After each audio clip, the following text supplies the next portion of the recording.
क्या ऋग्वेद में उल्लिखित नगर हरियूपिया हड़प्पा है? क्या आर्य नाम की कोई जाति थी जिसने भारत पर आक्रमण किया था तथा इस आक्रमण में सिंधु घाटी सभ्यता को नष्ट कर दिया था? यदि हरियूपिया ही हड़प्पा है तो फिर बरसिक और यज्ञवती क्या हैं, जिनका नाम इस सूक्त में आया है? आखिर भारत का इतिहास इतने सिलेक्टिव तरीके से क्यों लिखा गया है?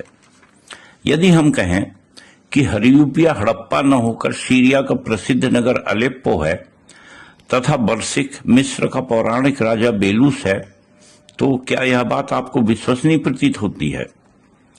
भारतीय इतिहास की इस पहेली का हल जानने के लिए कृपया चैनल पर अंत तक बने रहें।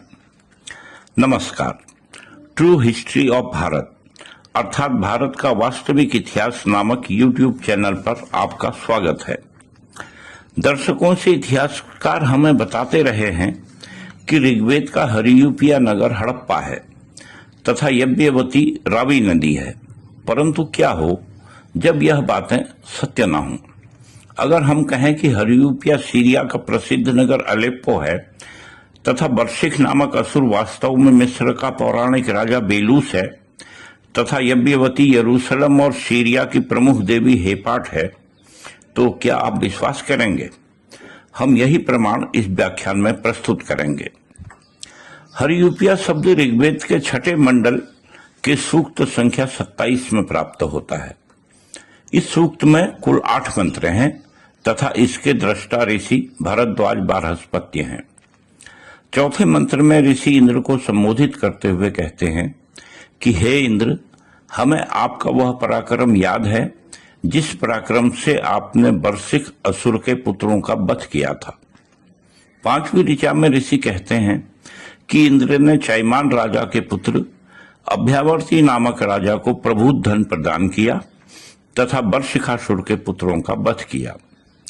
जब इंद्र ने हरियूपिया नामक नगरी के पूर्वी भाग में स्थित ब्रचीवान गोत्र वाले बरसिक के पुत्रों का वध किया तो दूसरे भाग में स्थित बरसिक का ज्येष्ठ पुत्र भय से विदीर्ण हो गया।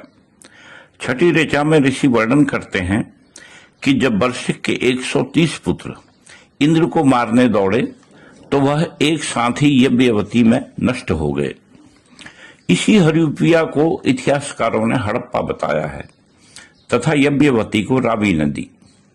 Majumdar, Raychaudhuri, A L. Basham, Mortimer Wheeler इत्यादि इतिहासकारों के अनुसार यह हरियूपिया शब्द वास्तव में हड़प्पा के लिए प्रयुक्त हुआ है। इससे वह आर्य आक्रमण के सिद्धांत की पुष्टि करते हैं। उनके अनुसार यह मंत्र यह सिद्ध करता है कि आर्य जब भारत आए तो उन्होंने रावी नदी के तट पर यहाँ के निवासियों से युद्ध किया तथा हड़प्पा या सिंधु सभ्यता को नष्ट कर दिया। परंतु क्या यह व्याख्या सही है? इसका उत्तर है नहीं। वास्तविकता यह है कि ऋग्वेद में उल्लिखित शब्द हरियूपिया सीरिया देश का प्रसिद्ध नगर अलेप्पो है। हरियूपिया शब्द का प्राकृतिक रूप हलप्पू बनता है तथा यह हलप्पू अलेप्पो का प्राचीन नाम है। 3000 ईसा पूर्व की क्यूनिफॉर्म या किलाक्षर टैबलेट में अलेप्पो को हलप्पू ही लिखा गया है। वास्तव में यह हरियूपिया हलप्पू या हलावतु का संस्कृत निष्ठ नाम है तथा यज्ञवती नदी अलेप्पो के निकट बहने वाली नदी क्वीक या क्वायक है। इसका पुराना नाम बेलोस है तथा बरसिक नामक असुर यही बेलोस है जो कि मिस्र का पौराणिक राजा था तथा मूल रूप से यह मार्डुक या प्रसिद्ध बाल नामक असुरों का देवता था जिसे वेद में बल कहा गया है। इसके पक्ष में हम निम्न प्रमाण प्रस्तुत करते हैं। पहला है नाम की व्युत्पत्ति। अलेप्पो का मूल व वास्तविक नाम हलप्पू है जो कि हलप या हलप धातु से बना है जिसका अर्थ होता है दूध दुहना। कुछ लोग इसका अर्थ सफेद रंग भी लगाते हैं परंतु यह ठीक नहीं है। हलप का अर्थ दूध दुहना वास्तव में अब्राहमिक संप्रदायों के आदि गुरु हजरत इब्राहिम से संबंधित है। इसकी व्याख्या हम वीडियो के अंत में करेंगे। अलेप्पो विश्व के सबसे प्राचीनतम नगरों में से है। यहाँ पर 6000 ईसा पूर्व से भी पहले के पुरातात्विक अवशेष प्राप्त हुए हैं। सबसे पहले अलेप्पो का उल्लेख 3000 ईसा पूर्व के क्यूनिफॉर्म लिपि के अभिलेखों में मिलता है, जहां इसे हलावतु या हलावाइतु लिखा गया है। बाद के अभिलेखों में इसे हलप्पु या हलप्पु लिखा गया है। हरियूप का प्राकृत रूप हलप्पु ही बनता है तथा यह हलप्पु ही अलेप्पो का वास्तविक नाम है। दूसरा प्रमाण अलेप्पो नगर की प्रमुख देवी हेपाट का है, जिसे हिब्बत भी कहा गया है। इस हेपाट शब्द की उत्पत्ति हब्ब धातु से हुई है, जिसका अर्थ है प्यार या स्नेह करना। इस देवी का संबंध प्रकृति के देवताओं से था तथा अलेप्पो में यह हदाद नामक देवता की पत्नी थी, जो वर्षा, तूफान व वज्रपात का देवता था। इसे स्वर्ग की रानी भी कहते थे तथा पृथ्वी पर इसने मात्र सत्तात्मक राजतंत्र की स्थापना की थी। इस देवी की पूजा यरूशलेम में भी की जाती थी, जहां इसे हव्वा कहा जाता था। यह आदम की पत्नी थी। इराक, सीरिया व दक्षिणी तुर्की का प्रदेश किसी समय हुर्रियन प्रदेश कहलाता था। यह हेपट या हिब्बा इस क्षेत्र की प्रमुख देवी थी। अब्राहमिक संप्रदायों के उदय के बाद इसका हब्बा या ईव वाला रूप अधिक प्रचलित है। अरामिक भाषा में हव्वा या ईव का नाम हिब्ब है। ऋग्वेद की यज्ञवती यही हब्बा है, जो वास्तव में अलेप्पो की प्रमुख देवी हेपाट है। बेलोस शब्द का प्रयोग यूनानी लेखकों ने किया है, जो कि वर्षिक शब्द का ही यूनानीकृत रूप है। वास्तव में यह बेलोस बाल या मार्डुक नामक देवता है, जो मिस्र का पौराणिक राजा भी था। यज्ञवती के तट पर वर्षिक के 130 पुत्रों के वध का अर्थ है बेलोस के अनुयायियों का यज्ञवती अर्थात अलेप्पो नदी के तट पर हुए युद्ध में वध किया जाना। अब ऋग्वेद के सूक्त 27 का निम्न अर्थ स्पष्ट होता है। वैदिक धर्मावलंबियों ने सीरिया में अलेप्पो नामक स्थान पर बेलोस या बाल के पूजकों के साथ युद्ध किया तथा उनका वध कर दिया।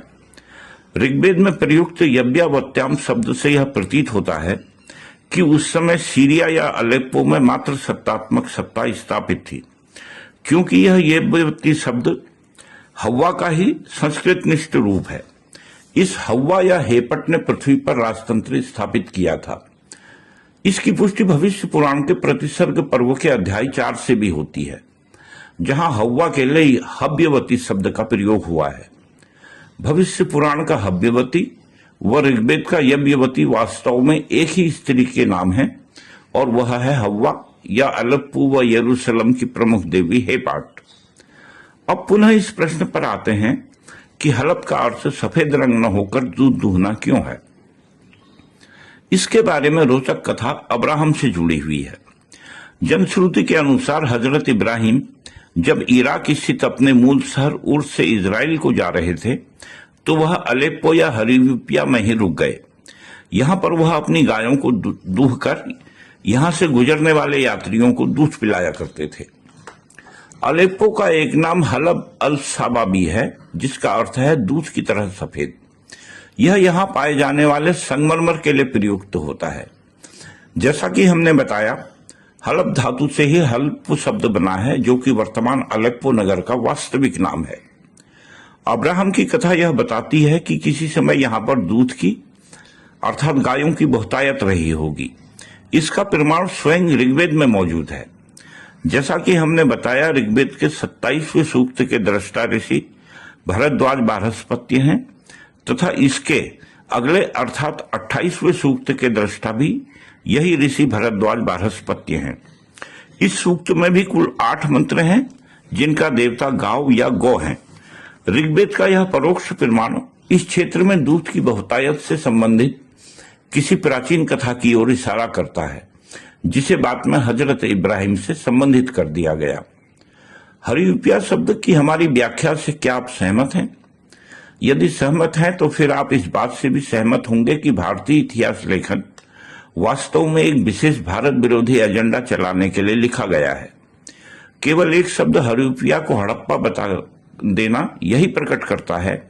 साथ ही हम बार बार भारतीय इतिहास के लेखकों की जिस अकादमिक अयोग्यता और बौद्धिक बेईमानी अर्थात एकेडमिक इनकम्पिटेंस व इंटेलेक्चुअल डिसऑनेस्टी की बात करते हैं, यह उसका ज्वलंत प्रमाण है। हम इस व्याख्यान को यहीं पर समाप्त करते हैं। आपसे अनुरोध है कि कृपया इस चैनल को लाइक, शेयर व सब्सक्राइब करें। आपके द्वारा किया गया एक लाइक व सब्सक्राइब निश्चय ही भारतीय इतिहास लेखन को एक नई दिशा देने में सहायक सिद्ध होगा। धन्यवाद।